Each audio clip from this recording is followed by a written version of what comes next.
everybody, sit back and relax and enjoy this. I'll be with you now in a minute.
What a fucking great intro.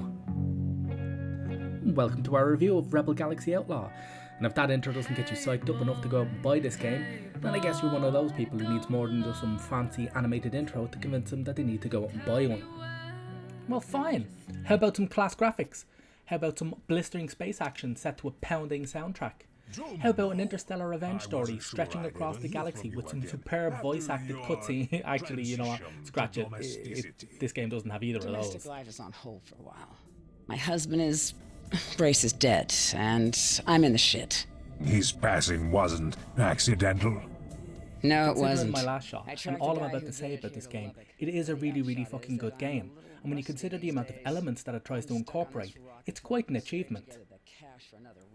Rebel Galaxy Outlaw blends in space battles, inventory and ship management, cargo and freight delivery, piracy, and a good revenge storyline with some awesome space radio.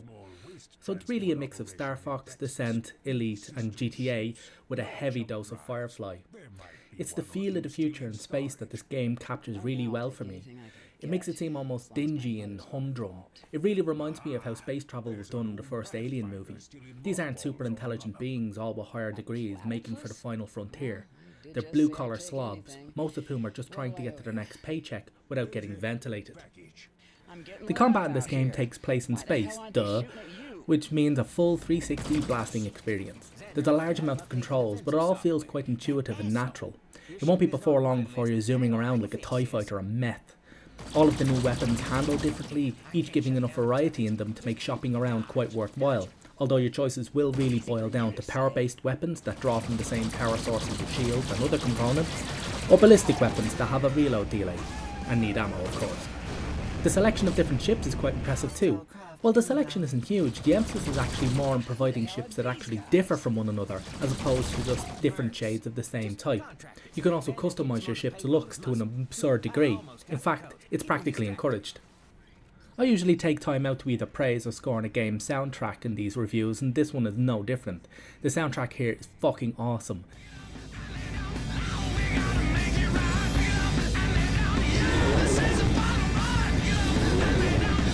The different radio stations all have loads of tracks. The game apparently has a total of 21 hours of music, and the adverts and the shows that are on them are all really well done, and a lot of them are really quite funny. In another one of this game's great ideas, it has a stream-friendly setting for the soundtrack, so if you're doing playthroughs or putting up reviews, the fuckwits at YouTube won't flag and ban your video because of the music. It's a really clever option. But it's in the combat that this game really starts to make a whole lot of sense, which is a fucking good thing too, because 80% of the game is geared around it. If you want the proper full space fighter experience, then I recommend playing with a good gamepad or with the full joystick hot-ass setup, not a mouse and keyboard. Hell, even the game's designers have asked players not to play with a mouse and keyboard if they've any other choice. When I was first playing this game, I ignored this, and when I got a spare hour to fully set up my hot-ass for Rebel Galaxy Outlaw, it was really something else. The game takes on such a vastly better feel, you'll be wondering why more games don't take up this option. With all the different gameplay elements this game tries to incorporate, it does suffer from jack-of-all-trades syndrome, however. It does have its fair share of cracks. The voice acting of the lead character is really bad. With me. Are you shitting me with this? See, the thing is, the package is a little bigger than a bread box, and it's on a Brust Arms convoy that you're gonna have to liberate it from. This package delivery suddenly turned into a hijacking job? Orzu gave me a damn garbage truck. I'm not sure this works out as an equitable arrangement. Don't hang this.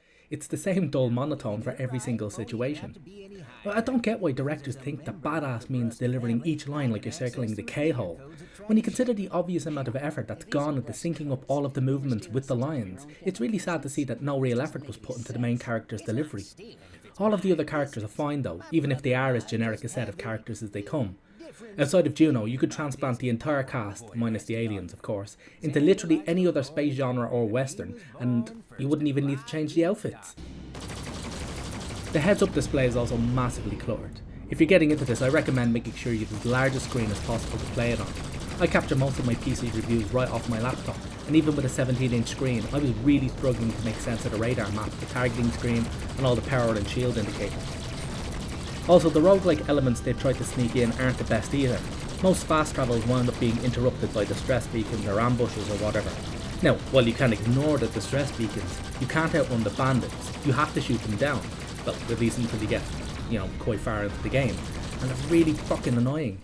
Nothing's more infuriating than spending half hour on some poxy escort mission, only to get ambushed on the way back to a station when you're half dead and you're forced to restart the whole mission. The combat is too often broken up by the opposing pilots attempting to smack talk you, and it always falls flat. Half the time I wasn't even paying attention to them. Plus, the amount of grinding required is a bit on the extreme side.